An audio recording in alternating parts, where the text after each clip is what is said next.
ये कहानी कानपुर की है। साल था 2018। शिवपुरी शहर में रहता था एक शर्मा परिवार। शर्मा फैमिली एक मिडिल क्लास फैमिली थी जिनके घर पे बेटी ने जन्म लिया था। उसका नाम था काव्या। काव्या इस समय तक 3 साल की हो चुकी थी, लेकिन उसके आसपास अब कुछ ऐसा घटने वाला था जो कि बिल्कुल भी आम बच्चों के साथ नहीं होता है। काव्या के जन्म से पहले उसके पेरेंट्स के जीवन में सब कुछ एकदम नॉर्मल लाइफ चल रही थी। काव्या की मम्मी का कहना था कि प्रेगनेंसी के लास्ट कुछ महीनों में उनको ऐसे सपने आते थे कि समुंदर के किनारे एक लड़की खड़े होकर उनको बुला रही है, समुंदर के किनारे खड़े होकर एक लड़की रो रही है, ऐसे इस तरीके के उनको सपने आते थे।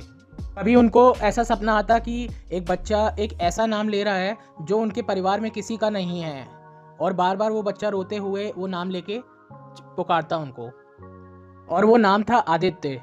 अब जब काव्या की मम्मी की प्रेगनेंसी की डिलीवरी हो जाती है, उसके बाद सब कुछ सामान्य तो हो गया, पर वो आज तक पर उनको ये समझ में नहीं आ रहा था कि आदित्य किसका नाम है। अब काव्या जब 2 साल की हुई और जब उसने बोलना स्टार्ट किया कुछ वर्ड्स प्रॉपरली, तो वो कोई नॉर्मल बच्चों की तरह बात नहीं कर रही थी। वो बात कर रही थी कि मैं वापस आ गई हूँ और यहाँ से तो मुंबई बहुत ज़्यादा दूर है। अरे मैं वापस आ गई हूँ पर यहाँ से तो मुंबई बहुत ज़्यादा दूर है। और सब लोग हैरान तब होने लगे जब काव्या बस जब 2-2.5 साल की थी, उसने मुंबई के जो शहरों के नाम बोलना चालू कर दी। जुहू बीच, वर्सोवा और कामटी, ये सब नाम लेना चालू कर दी।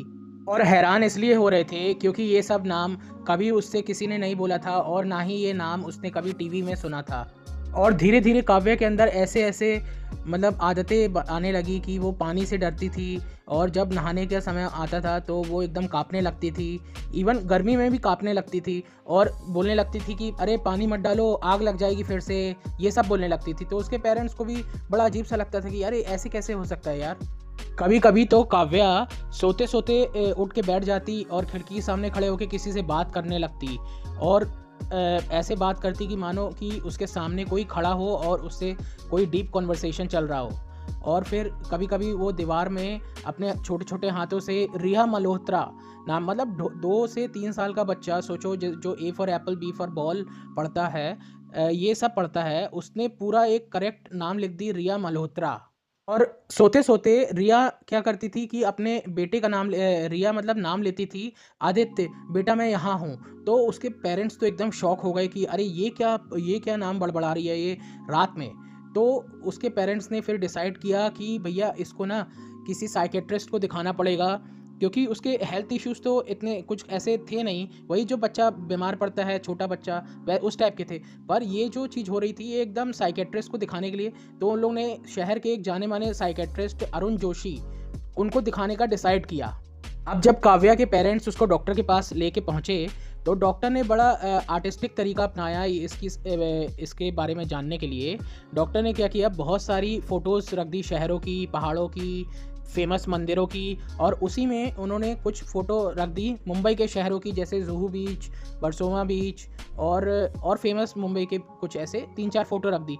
तो और कोई फ़ोटो तो नहीं पहचानी, पर उसने जुहू बीच की फ़ोटो पहचान ली, बोली ये तो मुंबई में है, इस तरीके से बोली। तो सब लोग हैरान हो गए क्योंकि उनका कोई भी जानने वाला मुंबई में नहीं रहता था। जैसे ही काव्या ने वो बीच को देख के पहचाना कि ये मुंबई का बीच है, उसी समय वो डरने लगी और रोने लगी। तभी फिर डॉक्टर समझ गया और फिर डॉक्टर ने उसके पेरेंट्स को अकेले में बात किया। अकेले में बात करके उसने बोला कि ये बच्ची दिमाग में इसके मुंबई के रिलेटेड कुछ डर बैठा हुआ है, शायद ये डर ये बातें कुछ उसके पिछले जन्म की से रिलेटेड हो सकती है। उसके बाद फिर काव्या के पेरेंट्स घर आ जाते हैं और घर में काव्या के फादर रिया मल्होत्रा को इंटरनेट पे ढूंढने लगते हैं। और जैसे ही वो रिया मल्होत्रा को ढूंढने की कोशिश करते हैं, वो एकदम शॉक हो जाते हैं कि उनको पता लगता है कि रिया मल्होत्रा मुंबई में एक फेमस बिजनेसमैन की बेटी थी, जिसका 2017 में एक डेंजरस कार एक्सीडेंट में मौत हो गई थी। और जिस समय रिया मल्होत्रा की डेथ होती है, उस समय बस उसकी एज 26 ईयर्स थी। और आदित्य जो काव्या नाम लेती है नींद में, वो रिया मल्होत्रा का बेटा था, जो कि अब लंदन में अपनी नानी के साथ रहता है।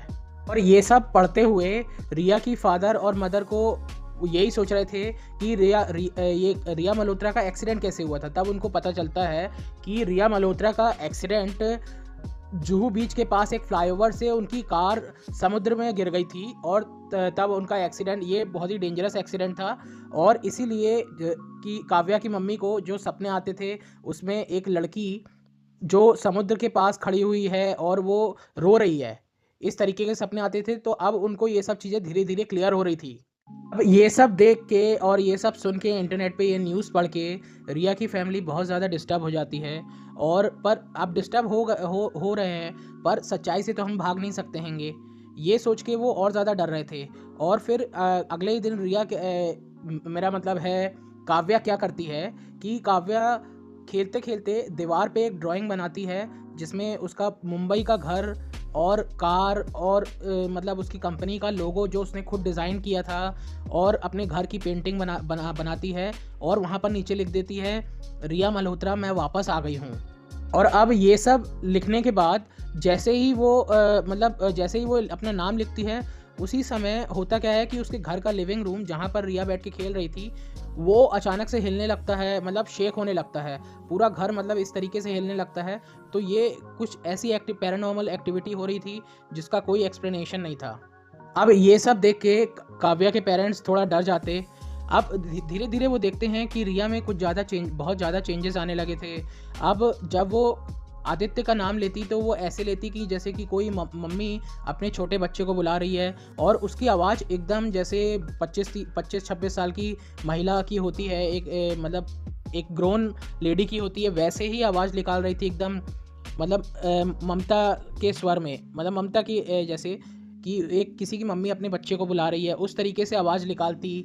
और जैसे जब वो आदित्य का नाम लेती तो अचानक से रूम का टेम्परेचर, उसके आसपास का टेम्परेचर इतना ज़्यादा कम हो जाता कि मानो कि जैसे ठंड का मौसम आ गया है।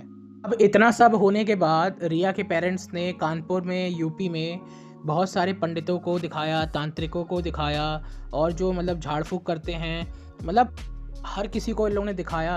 और सब ने यही बोला कि ये पुनर्जन्म का केस है, सब ने उन लोगों को यही बताया। पर होते हैं ना जो 70s 60s में बॉलीवुड के ये सब देख के बड़े हुए हैं पेरेंट्स, वो उनके दिमाग में धर्म और हमारे ग्रंथ और इन सब पे विश्वास बहुत कम हो गया, तो इसलिए वो मानने को ही तैयार नहीं थे कि ऐसा हो सकता है।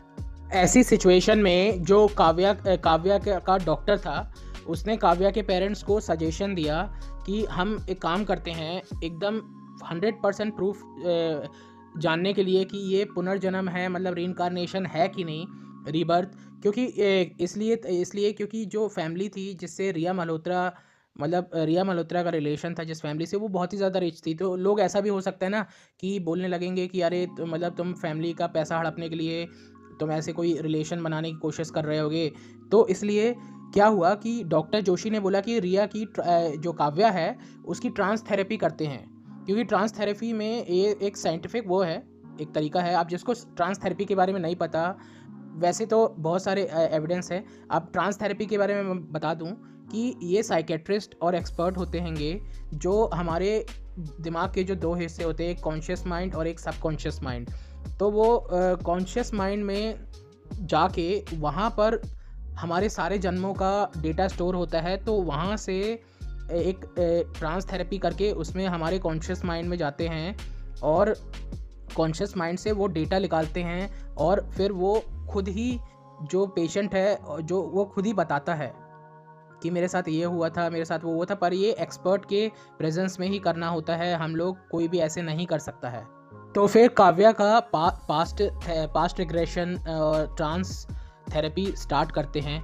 तो जो पास्ट लाइफ रिग्रेशन जिसको बोलते हैं ट्रांस थेरेपी, इसमें जब काव्या को थेरेपी होती है तो उसमें काव्या बताती है कि एक सीन है जिसमें वो कार के अंदर एक आदमी के साथ आर्ग्यूमेंट हो रहा है उसका, और वो उसको ब्लेम कर रहा है चीटिंग के लिए। पर काव्या बोलती है कि मैंने चीट नहीं किया है, और ये सब होने के समय उसकी कार फ्लाईओवर पे लटकी हुई थी, जो अभी गिरने ही वाली है समुद्र में। तो ये सब जब होने ही वाला था, ये सब काव्या बता रही थी, उसी समय डॉक्टर ने रोक दिया थेरेपी, क्योंकि वो बच्ची बहुत ज़्यादा एनर्जी एग्जॉस्ट हो रही थी उसकी। अब ये सब होने के बाद कुछ दिन बीतते हैं, और फिर काव्या के पेरेंट्स बिल्कुल शॉक हो जाते हैं, क्योंकि एक बहुत ही डिवाइन बोलेंगे इसको, पता नहीं क्या बोलेंगे, बहुत ही अनएक्सपेक्टेड चीज़ हुई जो मुझे कभी भी कोई पुनर्जन्म के केस में नहीं मिली और मैंने नहीं पढ़ा, क्योंकि ये वीडियो की रिसर्च करते समय मैंने कई स्टोरीज़ को पढ़ा। और होता क्या है कि एक दिन काव्या सो रही थी अपने कमरे में, और उसकी मम्मी और पापा जब देखते हैं, उसका बेड ठीक कर रहे होते हैं, तो उसकी तकिया के नीचे से एक सोने की चेन मिलती है जिस पे RM लिखा हुआ था। तो वो लोग सब डर जाते हैं कि, और वो सोने की चेन थी, मतलब महंगी, बहुत महंगी थी, मिडिल क्लास फैमिली के घर में इतनी महंगी।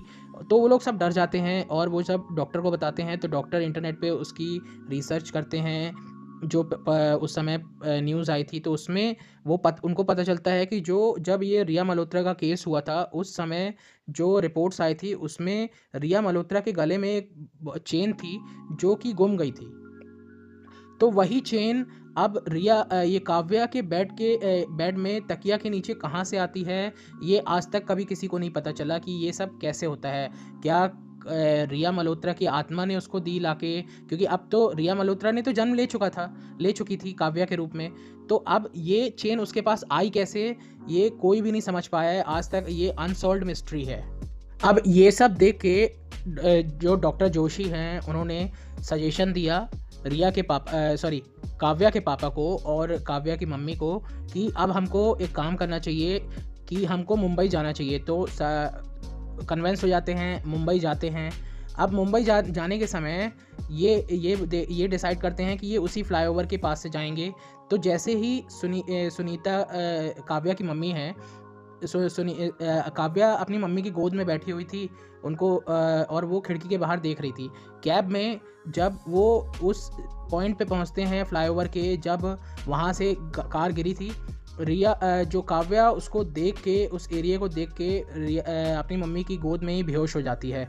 और बेहोश होने के पहले उसके मुंह से कुछ वर्ड निकले थे जो कि इस प्रकार से हैं। उसने बोली कि यही वो जगह है जहाँ से मैं गिरी थी, और वो मेरे को चाहता तो वो मेरे को बचा सकता था, पर उसने ऐसा नहीं किया। और इतना बोल के रिया अपनी मम्मी की गोद में बेहोश हो जाती है।